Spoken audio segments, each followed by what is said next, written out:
We are from Jogja, the heart of Java.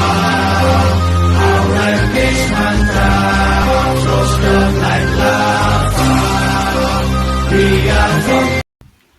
Assalamualaikum warahmatullahi wabarakatuh. Perkenalkan, saya Muhammad Robiato Arsi dengan NIM 24060029 dengan mata kuliah Teori Ekonomi Makro 2 dengan bab 9 yaitu Mengantar Fluktuasi Ekonomi dengan dosen pengampu Bapak Dosen Dr. Alphon Satrianto SEMN. Baik, selanjutnya yaitu di sini ada pengertian mengenai fluktuasi ekonomi, yang dimana fluktuasi ekonomi adalah kondisi di mana kegiatan ekonomi mengalami perubahan secara tidak stabil, yaitu kadang meningkatkan ekspansi dan kadang menurun kontraksi atau resesi. Fluktuasi ini biasanya terjadi dalam pola yang disebut siklus bisnis yang mencerminkan dinamika perekonomian dalam jangka pendek hingga menengah. Yang selanjutnya ada manfaat fluktuasi, yaitu fluktuasi ekonomi memberikan manfaat penting dalam memahami dinamika perekonomian suatu negara. Melalui fluktuasi, pemerintah dan pelaku ekonomi dapat mengetahui kondisi ekonomi apakah sedang mengalami pertumbuhan atau penurunan sehingga dapat mengalami langkah yang tepat. Selain itu, fluktuasi ekonomi juga membantu dalam merumuskan kebijakan yang lebih efektif untuk menjaga stabilitas ekonomi serta mengurangi dampak negatif seperti inflasi dan pengangguran bagi dunia. Fluktuasi ini menjadi acuan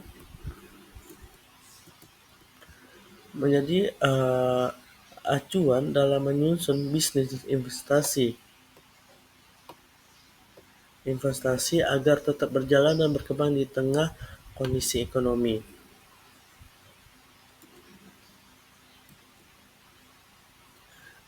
Selanjutnya ada fakta tentang siklus bisnis, yang dimana di sini ada GDP dan komponennya. Produksi domestik bruto atau GDP mengukur pendapatan dan pengeluaran total pada perekonomian. Karena GDP adalah ukuran yang paling luas untuk keseluruhan kondisi perekonomian, GDP merupakan tempat alamiah untuk memulai analisis tentang siklus bisnis. Gambar 9.1 menunjukkan pertumbuhan pada GDP real semenjak tahun 1970. Garis horizontal memperlibatkan pertumbuhan rata-rata sebesar 3,5% per tahun. Anda dapat melihat bahwa perekonomian tidak selalu tetap, terkadang bisa saja menjadi negatif. Untuk selanjutnya itu masih ada fakta, yang dimana area yang diarsir pada gambar tersebut menunjukkan periode terjadi resesi. Lembaga penentu resmi yang menyatakan kapan resesi dimulai dan kapan resesi berakhir adalah National Bureau of Economic Research, sebuah lembaga penelitian ekonomi nirlaba, Komite Penanggalan Siklus Bisnis NBR, di mana pengarang buku ini pernah menjadi anggotanya, menentukan kapan resesi dimulai dan kapan resesi berakhir menurut aturan yang berlaku. Resesi adalah sebuah periode di mana sekurang-kurangnya 2 kuartal berturut-turut terjadi penurunan pada GDP real. Namun demikian, aturan ini tidak selalu diterapkan. Contohnya pada banyak data revisi terbaru, resesi selama tahun 2001 terjadi akibat 2 kuartal yang saling pertumbuhan negatif, meskipun tidak berurutan. Itu merupakan faktanya. Untuk selanjutnya, ini merupakan grafik atau kurva 9.1,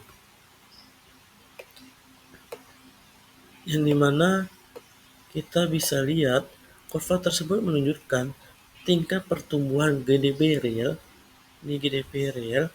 di Amerika Serikat dari tahun 1970 hingga 2005, yang mengalami fluktuasi dari waktu ke waktu, meskipun rata-rata pertumbuhan berada di kisaran sekitar 3 sampai 3,5% per tahun. Pada kenyataannya, pertumbuhan ekonomi tidak stabil dan sering mengalami naik turun yang tajam. Jadi yang kita bisa lihat ini merupakan pertumbuhan ekonomi setiap tahunnya. Ini ada yang naik, ada yang turun setiap tahunnya. Kita tidak bisa memprediksi hal tersebut. Dan pada beberapa periode pertumbuhan bahkan mencapai angka negatif yang menandakan terjadinya resesi. Sementara itu pada periode lain terjadi peningkatan yang cukup tinggi sebagai tanda ekspansi ekonomi itu sendiri. Untuk selanjutnya yaitu pengangguran dan hukum ukon. Siklus bisnis tidak hanya terlibat pada data perhitungan pendapatan nasional tapi juga pada data yang menggambarkan kondisi di pasar tenaga kerja. Gambar 9.3 menunjukkan tidak pengangguran sejak 1970 kembali dengan area berbayang menggambarkan periode selama terjadinya resesi. Anda dapat melihatkan pengangguran meningkatkan setiap terjadinya resesi, pembukaan pasar tenaga kerja lain yang menunjukkan cerita yang tidak jauh berbeda. Selanjutnya di sini ada indikator ekonomi utama. Banyak ekonom, terutama yang bekerja di perusahaan dan pemerintahan, memiliki tongkat melakukan peramalan terhadap fluktuasi jangka pendek di perekonomian. Para ekonom di dunia bisnis melakukan peramalan untuk membantu perusahaan mereka merencanakan perubahan di lingkungan ekonomi. Ekonomi yang bekerja di pemerintahan melakukan peramalan untuk dua alasan. Pertama, lingkungan ekonomi mempengaruhi pemerintah. Tentunya kondisi ekonomi mempengaruhi beberapa banyak penerimaan pajak yang akan dikumpulkan pemerintah. Kedua, pemerintah dapat mempengaruhi perekonomian melalui moneter dan fiskal yang dipilih. Karena itu, ramalan ekonomi adalah masukan dalam suatu kebijakan. Masih lanjut, indikator ekonomi utamanya. Salah satu cara para ekonom agar dapat meramalkan kondisi ekonomi adalah dengan melihat indikator utama, leading indicator, yaitu variabel yang cenderung berfluktuasi mendahului perekonomian secara keseluruhan. Ramalan dapat berbeda sebagai karena ekonom menggunakan opini yang berbeda tentang mana indikator utama yang paling dapat diandalkan. Di sini kita bisa melihat studi kasusnya, teka-teki kekakuan marga majalah. Sekaku apakah harga? Jawabannya atas pertanyaan ini bergantung pada harga apa yang kita perhatikan.